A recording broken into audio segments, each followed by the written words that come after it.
हिना महक बहुत प्यारी थी, लेकिन उसकी एक अजीब सी आदत थी।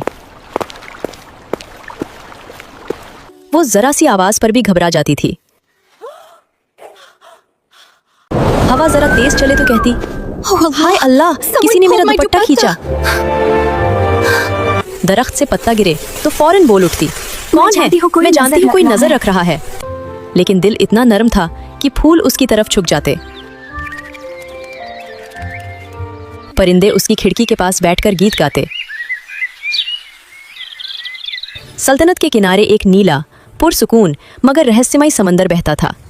इसी समंदर की हिफाजत करता था कैप्टन शुएब उल हसन, सल्तनत का सबसे बहादुर कप्तान। उसकी तलवार बिजली की तरह चलती थी और उसकी आवाज़ सारी फौज सीधी कर देती थी। एक शाम कुछ ऐसा हुआ जिसने पूरी सल्तनत को हिला दिया। शमसाबाद में हर रात नीली रोशनी समंदर के ऊपर हल्की हल्की लहरों की तरह चमकती थी, पुरसुकून, खामोश, बिल्कुल बेजहर। लेकिन उस रात रोशनी अचानक आसमान को छूते हुए भड़क उठी। नीला समंदर एकदम गहरा, खौफनाक और दहाड़ता हुआ लगने लगा। महल की छतें लरज गईं, बाजार के चिराग बुझ गए, लोग घबराकर घरों से निकल आए।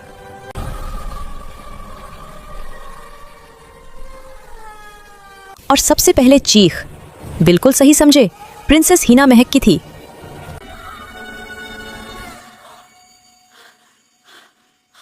वो हड़बड़ाकर महल की बालकनी में आई, चूड़ियों की खनक के साथ, और कपड़े समेटकर बोली, या खुदा, ये रोशनी इतनी लंबी क्यों है? ऐसा लग रहा है समंदर और आसमान ने झगड़ा शुरू कर दिया है।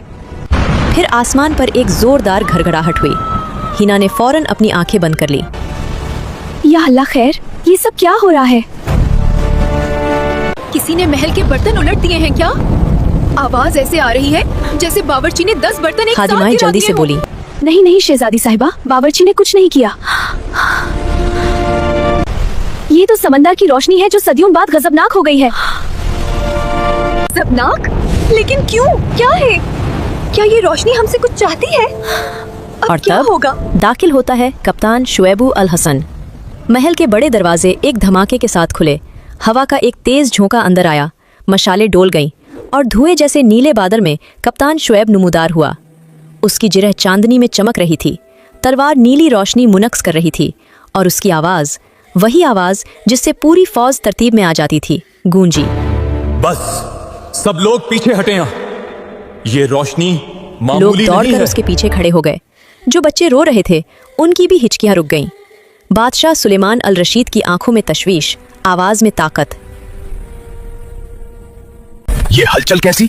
सल्तनत में इतना खौफ किस बात का फैल रहा है? और ये रोशनी इतनी बुलंद क्यों है? हिना दौड़कर बाप की तरफ गई, उसके हाथ थामकर बोली, अबू जान, ये नीली रोशनी, मुझे डर लग रहा है। बादशाह ने उसे सीने से लगाया, उसकी फिक्र ना कांपती करो हुई मेरी पुश्त पर बच्ची, हाथ फेरा। मैं हूं ना तुम्हारे साथ। फिर बादशाह ने कप्तान की तरफ रुख किया। कैप्टन शुएब, अब मुझे बताओ, ये क्या आफत है? ऐसा कप्तान पहले ने कभी संजीदगी नहीं से हुआ। सर झुकाकर कहा, भनपना, ये नीली रोशनी खतरनाक है और मुझे डर है कि ये शाही खून से मुतालिक है। क्या? शाही खून यानी शहजादी से? क्या? हिना एकदम सीधी हो गई। हुजूर, शाही खानदान की तारीख में लिखा है कि आपकी पिछली कई पुश्तों में से समंदर शाही खून को चुनता था। ये रोशनी भी इसी की कड़ी मालूम होती है। और मुझे लगता है प्रिंसेस के अंदर वही आबी रोशनी है और अब समंदर उसी को पुकार रहा है। हिना ने आहिस्ता से कहा, लेकिन मुझे कैसे चुन सकता है? मैं तो हमेशा डर जाती हूँ। मैं तो हवा से भी डर जाती हूँ। अभी ताकत मुझे कैसे मिल सकती है? बादशाह ने उसका चेहरा थामा, उसकी आंखों में परेशान ना हो मेरी कहा, बच्ची, डराने वाला डर नहीं राज होते हैं। शायद तुम्हारी बहादुरी आज खुद सामने आना चाहती है। फिर उसने कप्तान की तरफ देखा और वही बादशाही हुक्म दिया जिसमें मोहब्बत भी थी और खतरे की बू आगे भी। सिफारिश करता हूँ, इसे साहिल पर ले जाओ, इस नीली रोशनी का राज मालूम करो और इसे गैर महफूज मत छोड़ना। कप्तान ने तलवार सीने पर रखी। जान भी हाजिर है हुजूर, प्रिंसेस की हिफाजत मेरी जिम्मेदारी है, आप बेफिक्र हिना ने रहें। फिर फौरन लेकिन एतराज अम्मा किया। जान, वहाँ तो हवा बहुत तेज होती है, मुझे डर लगता है। बादशाह हंस पड़े, पेशानी चूम कर बोले, मेरी गुड़िया, कभी कभी तेज हवा ही इंसान को उसकी असल ताकत दिखाती है। तुम अकेली नहीं हो। हिना आहिस्ता से आगे बढ़ गई। बादशाह ने दोनों पर निगाह डाली। अल्लाह तुम दोनों की अल्लाह हिफाजत करे। तुम दोनों की जाओ। हिफाजत करे। जाओ शमसाबाद का राज खोलो। और यूं प्रिंसेस हिना महक कैप्टन शुएब उल हसन के साथ महल की सीढ़ियां उतरती हुई नीली रोशनी के राज की तरफ बढ़ने लगी। साहिल के करीब पहुंचते ही हवा का जोर इतना शदीद हो गया कि हिना के कदम डगमगाने लगे। रेत के जर्रात उड़ उड़कर आंखों में पड़ रहे थे। कैप्टन, ये समंदर तो मुझे निगलने के लिए मुंह खोल रहा है। प्रिंसेस, निगाहें नीची नहीं सामने रखें। समंदर से डरता है जो इससे डरता है। जैसे ही वो पानी के किनारे पहुंचे, वो नीली रोशनी समंदर के बीचों बीच से एक अजीम उश्शान सुतून की तरह उभरी। लहरें अब महज लहरें नहीं थीं, वो पानी के देव हैकल सांपों की तरह बल खा रही थीं, और उनके शोर में एक अजीब सी पुकार थी, जैसे कोई बिछड़ा हुआ दोस्त बुला रहा हो। अचानक पानी का एक बड़ा रेला उनकी तरफ लपका। कैप्टन शोएब बिजली की तेजी से हीना के आगे आया और अपनी तलवार से पानी की लहर पर वार किया, लेकिन पानी तो पानी था। तलवार उसे तलवार यहाँ काम नहीं करेगी प्रिंसेस, ये रूह की जंग है, आपको आगे आना होगा। चुका था। हीना का दिल जोर जोर से धड़क रहा था, इतना जोर से कि उसे लगा पसली तोड़कर बाहर आ जाएगा। मैं क्या करूं? अगर मैंने कुछ गलत कर दिया तो? आपके अंदर वो रोशनी है जो इस तूफान की माँ है। अपने दार को नहीं, उस ताल्लुक को महसूस करें। हीना ने कांपते हाथों को सीने पर रखा। उसने आंखें बंद कर ली। उसे बावर्ची खाने की देगों का गिरना याद आया, दरख्त से पत्ते का गिरना याद आया। वो हर छोटी चीज से डरती थी, लेकिन फिर उसे अपने अबू जान की आवाज याद आई। कभी कभी तेज हवा ही इंसान को उसकी ताकत दिखाती है। हीना ने गहरा सांस लिया। उसने डर को नहीं रोका, बल्कि डर को अपनी ताकत बना लिया। जैसे ही उसने आंखें खोली, उसकी पुतलियों का रंग गहरा नीला हो चुका था। वो कैप्टन के पीछे से निकली और लहरों के बिल्कुल सामने खड़ी हो गई। रुक जाओ। हीना की आवाज में वो कपकपाहट नहीं थी, बल्कि एक रौब था जो शायद सदियों से उसके खून में सोया हुआ था। उसके हाथों से एक मध्यम सफेद और नीली मिलीजुली रोशनी निकली और सीधे उस भड़कते हुए समंदरी सुतून से जा टकराई। वो खौफनाक गुड़गुड़ाहट एक सरीली गुनगुनाहट में बदल गई। हीना को महसूस हुआ जैसे समंदर उसे कुछ हमें कह रहा अपनी है। मलिका की कमी महसूस हो रही थी, तुम आ गई, अब सुकून है। हीना ने मैं यही हूँ, मुस्कुराकर अब शोर नहीं मचाना, मेरी नींद खराब होती है। और देखते ही देखते वो खतरनाक नीली रोशनी समंदर की तह में वापस चली गई और पानी पर चांदनी का पुरसुकून अक्स तैरने लगा। कैप्टन शोएब उल हसन, जो अपनी पूरी जिंदगी में किसी चीज से नहीं डरा था, हैरत से अपनी तलवार मयान में डालते मैंने हुए आज आगे तक बढ़ा। समंदर को किसी के सामने घुटने टेकते नहीं देखा सिवाय आपकी उसने प्रिंसेस। अपनी गीली फराक देखी और फिर कैप्टन को। कैप्टन शोएब, जी शहजादी। मेरी संदल मिट्टी में ढंस गई है और मेरे बाल खराब हो चुके हैं, मुझे अभी महल जाना है। शोएब के संजीदा चेहरे जो पर हुक्म, एक नायाब मुस्कुराहट। शहजादी साहिबा। वो समझ गया कि बहादुर होने का मतलब ये नहीं कि इंसान बदल जाए, बल्कि ये है कि वो डर के बावजूद भी कदम उठाए। महल पहुंचकर जब एक बिल्ली ने अचानक मियाओ किया, तो हिना फिर उछल पड़ी और कैप्टन शोएब उल हसन की हंसी रोके न सल्तनत बच गई थी।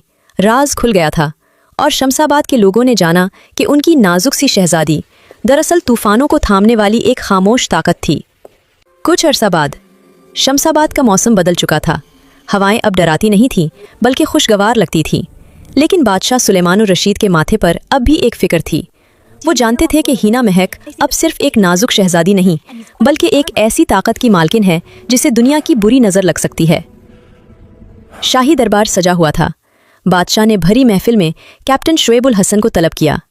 बादशाह सुलेमान ने शोएब के कंधे पर हाथ रखा और पूरी सल्तनत के सामने ऐलान किया। बहुत से बहादुर हैं, बहुत से अमीर और बहुत से अक्लमंद, लेकिन मेरी बेटी तूफान है, और तूफान को संभालने के लिए मुझे किसी साहिल की जरूरत है, दीवार की नहीं।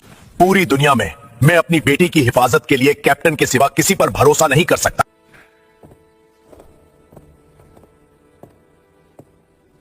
शाम ढल रही है। पूरा महल हजारों कुमकुमों और सफेद फूलों से सजा हुआ है। समंदर की ठंडी हवा पर्दों को लहरा रही है। हिना महक भारी सुर्ख और सुनहरी अरूसी लिबास में आहिस्ता आहिस्ता चल रही है। या अल्लाह, ये लहंगा इतना भारी क्यों है? अगर मैं गिर गई तो पूरी सल्तनत मुझ पर हंसेगी। कबूल। काजी साहब ने एजाब कबूल करवाया। कबूल है की सदा सुनते ही आसमान पर आतिशबाजी शुरू हो गई। हाय अल्लाह, धड़ाम ये पटाख। क्या बला फट हिना गई? महक उछल पड़ी और फौरन आंखें बंद कर ली।